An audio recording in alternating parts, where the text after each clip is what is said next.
2024 के बाद ये कान खोल कर सुन लो, हमारे जितने भी समाज के एसटी एसटी समाज के लोग हैं, 2024 के बाद ये इन किन प्रकार जबरन इस सत्ता पर आएगा और सत्ता पर आने के बाद भारतीय संविधान को समाप्त करने पहले हिंदू राष्ट्र घोषित करेगा और हिंदू राष्ट्र घोषित करने का भारतीय संविधान की जो बात करेगा उसको आतंकवादी, वो अम्बेडकरवादी, जिसे मनुवादी, जिसको हर तरह से जिसको देश में आतंकवादी नाम दिया गया है, उसी तरह से ये अम्बेडकर की बात करने वाले को अम्बेडकरवादी कहकर ये आतंकवादी घोषित कर दिया जाएगा।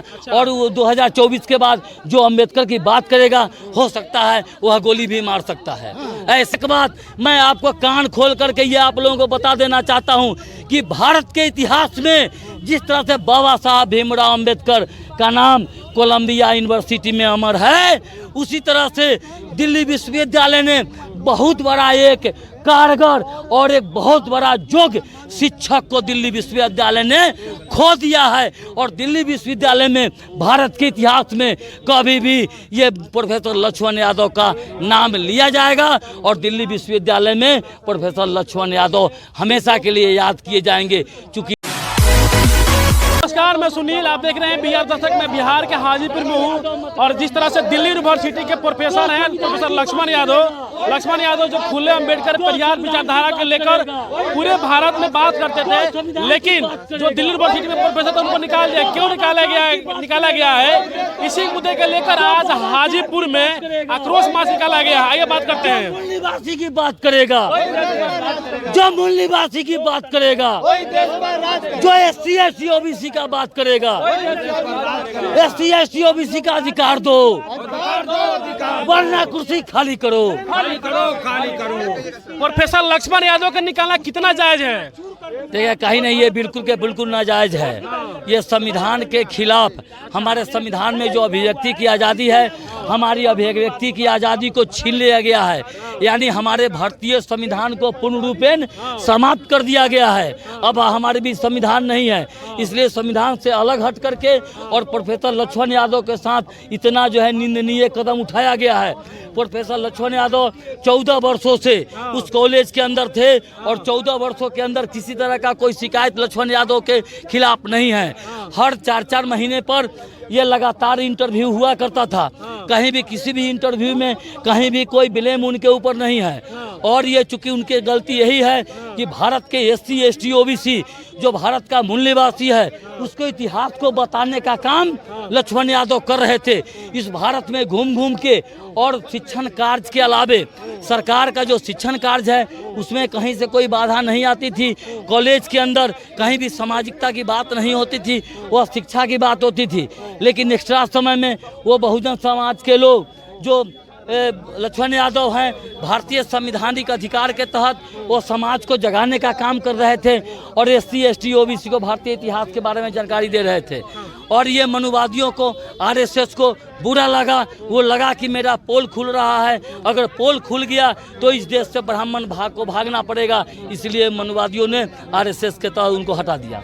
जिस तरह से दिल्ली यूनिवर्सिटी के प्रोफेसर हैं प्रोफेसर रतन लाल, प्रोफेसर लक्ष्मण यादव और BHU के प्रोफेसर हैं और रितु सिंह पिछले 2 महीना से जो धरने पर बैठी हुई है। और जिस तरह से ये लोग बहुजनों की बात करते हैं, बाबा साहब अम्बेडकर, फुले पेरियार अम्बेडकर की जो विचारधारा की पूरे देश में बात करते हैं, क्या बाबा साहब अम्बेडकर की बात करना क्या अब गुनाह हो गया है? हाँ, उनके सामने RSS वालों के सामने बाबा साहब की बात करने वाला आतंकवादी है।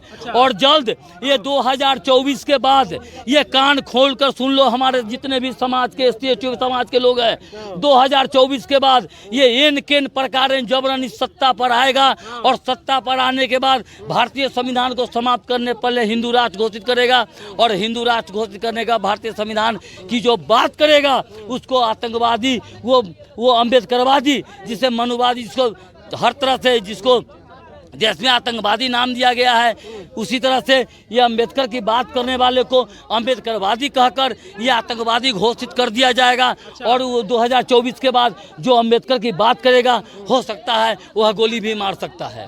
ऐसी स्थिति इस देश के अंदर पैदा कर रहा है। लेकिन भारतीय संविधान के होते हुए हम कभी बाज नहीं आएंगे।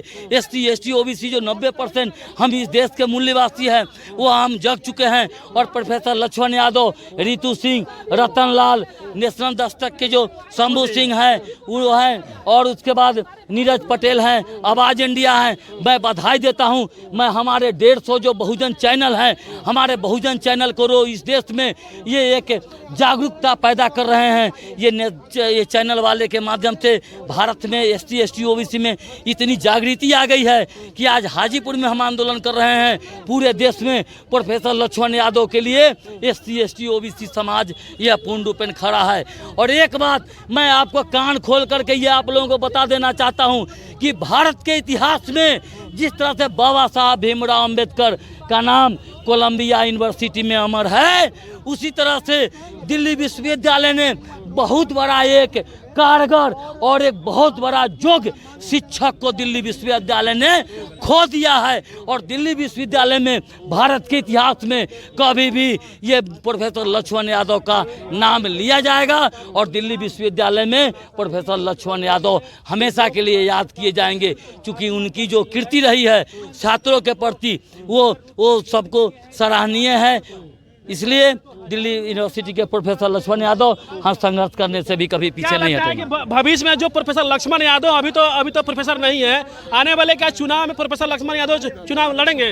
बिल्कुल नहीं, चुनाव लड़ने के मन में नहीं है। वो समाज को जगाने का काम करेंगे, चुनाव नहीं लड़ेंगे। लेकिन अगर चुनाव उस पद पर आकर के भी अगर लड़ना पड़ा तो अभी वर्तमान में उनका जो तेवर है SC ST OBC के प्रति वही तेवर रहेगा। जो संसद में भी रहेंगे तो वही तेवर रहेगा।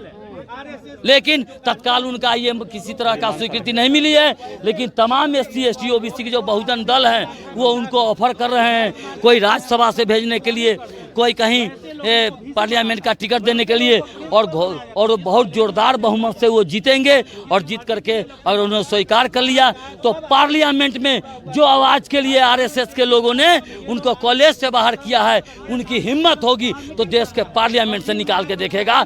पार्लियामेंट में बाबा साहब भीमराव अम्बेडकर, साहेब कबीर, संत रविदास, राष्ट्रपिता ज्योतिबा फूले और राष्ट्रमाता सावित्रीबाई फूले की आवाज़ बहुत जल्द 2024 के बाद ये पार्लियामेंट में गुजेगा, और वो गुजेगा प्रोफेसर लक्ष्मण यादव के द्वारा। क्या नाम है आपका?